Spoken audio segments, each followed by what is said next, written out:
বিসমিল্লাহির রহমানির রহিম। Module 3 ফুটপ্রিন্টিং class নং 6। আচ্ছা, আজকে আমাদের ক্লাস 6 মডিউল 3 এর যেখানে থাকছে প্যাসিভ রিকনের একটা টেকনিক হচ্ছে এনএস লুকআপ, মানে টেকনিক্যাল টুলস বলা যায়। এনএস লুকআপ মোস্ট ইম্পর্টেন্ট একটা টুলস, যদিও এটা খুবই ছোট, বাট এটা অনেক কাজ করা যায়। এটা এনএস লুকআপের মূলত কাজ হচ্ছে ডোমেইন সিস্টেম থেকে আমাদের প্রয়োজন অনুযায়ী, আমাদের চাহিদা অনুযায়ী আমাদের কোয়েরি করে ইনফরমেশন গুলো নিয়ে আসা। সো এনএস লুকআপটা খুবই ফুটপ্রিন্টিং এর জন্য খুবই একটা পপুলার একটা টুলস আর টেকনিক বলা যায় এটাকে। সো আমরা আজকে এনএস লুকআপ নিয়ে আমরা ডিটেলস দেখব এবং এটা দিয়ে আমরা আমাদের প্রয়োজনীয় তথ্য কিভাবে ইনফরমেশন আমরা কিভাবে নিয়ে আসতে পারি সেটা আমরা একটু দেখব। তো আমরা কথা না বাড়িয়ে আমরা ক্লাসে যাই। NS lookup. NS lookup is a DNS or domain name system lookup tool that can be very useful during the footprinting phase of recognize. Footprinting is the process of gathering information about the target system or network. About a NS lookup help your extra DNS record to the understand how a domain is structured. অর্থাৎ আমি একটু বলি, details আমি একটু বলি।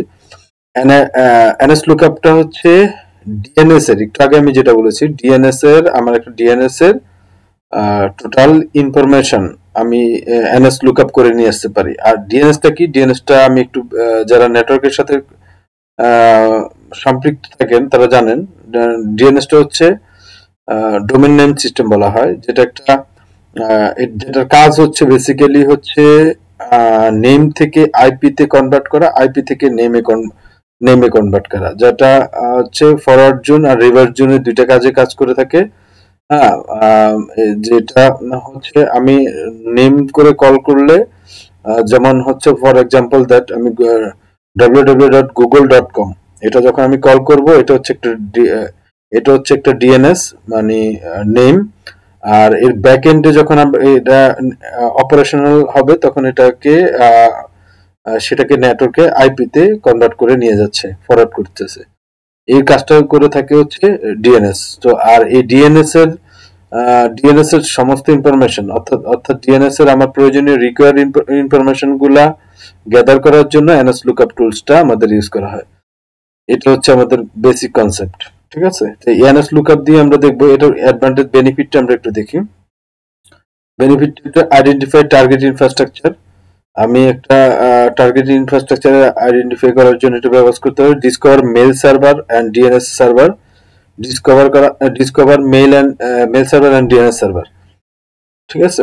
তারপর gather potential target like a subdomain, এটার আন্ডারে কোনো সাবডোমেন থাকলে সেটা গ্যাদার করা যায়, ইনফরমেশন নেওয়া যায়। তারপর হচ্ছে রিভাল মিসকনফিগারেশন, ইফ জোন ট্রান্সফার অ্যালাউ, ঠিক আছে? এছাড়াও অনেকগুলো বেনিফিট আমরা ফুটপ্রিন্টিং এর বেনিফিটের মানে না বললেই নয়, অনেক বেনিফিট আছে। মানে একটা এনএস লুকআপ করে যে আমাদের একটা টার্গেট ডিএনএস এর টার্গেট ওয়েবসাইটের হিউজ পরিমাণে ইনফরমেশন আমরা গ্যাদার করা যায়। সো আমরা একটু যেগুলা খুবই জনপ্রিয় কমান্ড এনএস লুকআপের, মানে যেগুলো দিয়ে মোটামুটি ইনফরমেশন গুলো বের করা যায়, সেগুলো আমরা এখানে একটা টেবিল আকারে নিয়ে আসছি। আমরা দেখি একটু মূলত ইউজিং এনএস লুকআপ অফ ফুটপ্রিন্টিং 10টা আমরা ইউজেস দেখব কিভাবে কি ইনফরমেশন নেওয়া যায়। এটা দেখে আমরা দেন হচ্ছে আমরা লাইভে চলে যাব। তো প্রথম তো 1 নম্বরে আমরা দেখি এনএস লুকআপ স্পেস দিয়ে আমাদের টার্গেট ডোমেনটা আর টার্গেট নেমটা দিব। এখানে আমি example.com দিয়েছি। এটা আমাদের যেটা হবে সেটা হচ্ছে আমরা টার্গেট সেটা আমরা দিব, দিয়ে এন্টার করব। এন্টার করার পরে আমাদের ইনফরমেশন নিয়ে আসবে। আর nslookup.example.com এটা পারপাসটা হচ্ছে কি, বেসিক্যালি বেসিক লুকআপ, যেটাকে একেবারে সিম্পল লুকআপ বলা হয়, যার কাজ হচ্ছে shows IP address of the domain. মানে ডোমেনের আন্ডারে আইপি অ্যাড্রেসটা কি এটা শো করবে। তারপর হচ্ছে ns lookup মাইনাস টাইপ, তারপর হচ্ছে equal capital A space example.com। Example দিয়ে আমি বারবার বলতেছি, এক্সাম্পল দিয়ে আমি এখানে আমার টার্গেট, আমি যে টার্গেট ডিএনএসটা সেটা এখানে বসাবো। এটা হচ্ছে পারপাসটা হচ্ছে এই রেকর্ডের ডোমেনের এই রেকর্ডের ইনফরমেশনটা বের করার জন্য এটা এই কমান্ডটা ইউজ করা হয়। 3 নম্বরে আমরা দেখতেছি nslookup minus type equal mx space হচ্ছে আমাদের টার্গেট ডোমেন। এটা এই কমান্ডটার কাজ হচ্ছে আমরা এর আন্ডারে মেইল এক্সচেঞ্জ সার্ভার যদি থাকে সেটার ইনফরমেশন বের করে নিয়ে আসবে। তারপর হচ্ছে nslookup minus type ns space হচ্ছে example.com। এটার কাজ হচ্ছে ns মানে হচ্ছে নেম সার্ভার, এর আন্ডারে যতগুলো নেম সার্ভার থাকবে তার ইনফরমেশন এটা এই কমান্ড দিয়ে বের করা যায়। তারপর nslookup minus type soa, s মানে হচ্ছে স্টার্ট অফ অথরিটি, soa হচ্ছে স্টার্ট অফ অথরিটি। এই কমান্ডটার মানে হচ্ছে আমার ডিএনএস এর অ্যাডমিন প্যানেলকে অ্যাডমিন প্যানেলের ইনফরমেশন আমি এখান থেকে এই কমান্ডটা দিয়ে নিয়ে আসতে পারি।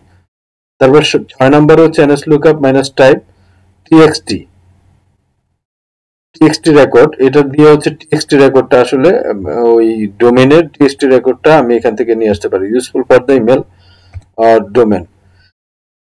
তারপরে 7 নম্বরে আমরা হচ্ছে nslookup minus type equal cname means that হচ্ছে কন্ট্রোল প্যানেল নেম। হ্যাঁ, এটা দিয়ে সি হচ্ছে কন্ট্রোল প্যানেল নেম, এটা দিয়ে এন্টার করলে আমরা নিয়ে আসতে পারি হচ্ছে এটা হচ্ছে কি check if a domain is a alliance of another.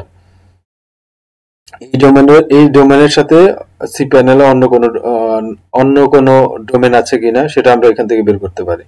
তারপরে হচ্ছে রিভার্স আইপি বের করার জন্য কমান্ড হচ্ছে nslookup দিয়ে হচ্ছে আমার আইপিটা দিলে আমি রিভার্স একটা এটার আন্ডারে রিভার্স আইপিটা আমি বের করে আনতে পারি। তারপর 9 নম্বরে হচ্ছে nslookup set type any। এরপরে যদি আমি এক্সাম্পল ডোমেনটা দেই, তারপর এটা হচ্ছে এটা দেওয়ার এই কোয়েরিটা করার সাথে সাথে আমরা অ্যাভেলেবল ডিএনএস রেকর্ডটা আমরা বের করতে পারি। একটা ডিএনএস এর অ্যাভেলেবল রেকর্ড গুলা বের করা যায় সবগুলা। তারপর 10 নম্বরে খুব মোস্ট ইম্পর্টেন্ট, সেটা হচ্ছে আমি ওই ডোমেনটা একটা ডোমেনের আন্ডারে সাবডোমেন, ওই ডোমেনের আমি ইনফরমেশন আনতে চাচ্ছি, ওই ডোমেনের ইনফরমেশনের জন্য আমাকে এই কমান্ডটা দিতে হবে nslookup দিয়ে সার্ভার দেন এন্টার দিয়ে হচ্ছে আমার ওই ডোমেনের নামটা, হ্যাঁ ওই ডিএনএস রেকর্ডটা দিয়ে আমি কোয়েরি করলে আমাকে ওই ডিএনএস এর টাইম জোনের আমার সাবডোমেনটা আমাকে এখানে বের করে এনে দিবে। তো আমি 10টা কমেন্ট দিয়ে আমি 10টা এখানে ইউজফুল কমান্ড ইউজ করলাম। এই ইউজফুল কমান্ড দিয়ে আমি একটা ডোমেনের আন্ডারে আমি অনেক ইনফরমেশন বের করে নিয়ে আসতে পারতেছি রিমোটলি, যেটা আমাকে ফিজিক্যালি যাওয়া লাগতেছে না। যে এটাকে আমরা প্যাসিভ প্রিন্টিং বলতে পারি। প্যাসিভ প্রিন্টিংটা হচ্ছে যেটা আমি এর আগে দেখিয়েছি, প্যাসিভটা হচ্ছে যেটা আমরা ভার্চুয়ালি আমরা যে ইনফরমেশন গুলা আমরা নিতে পারি, ওটাই হচ্ছে প্যাসিভ। এর প্যাসিভের একটা টেকনিক এন্ড টুলস হচ্ছে ফুট প্রিন্টিং। তো এই ফুট প্রিন্টিং এই টেকনিক এন্ড টুলস হচ্ছে nslookup। এই nslookup দিয়ে আমরা আরো অনেক অনেক ইনফরমেশন আনতে পারি, অনেক কমান্ড ইউজ করতে পারি। সো এটা আমরা গুগলে অথবা দেখে নিতে পারি, ঠিক আছে। তো আজকে আর কথা না বাড়াই আমরা লাইভ ক্লাসে যাব। আমি engineer Jilani Hossain Chowdhury, BSc in computer science and engineering. আমার ডিটেইল ইনফরমেশন দেওয়া আছে, চ্যানেল এবং ইউটিউবের অ্যাড্রেস দেওয়া আছে। তো আমরা নেক্সট ক্লাসে আমরা লাইভে দেখবো ইনশাআল্লাহ। প্রত্যেকটা এই কমেন্টগুলো আমরা লাইভ দেখবো নেক্সট ক্লাসে, সাথে থাকবেন। ওকে, আসসালামু আলাইকুম।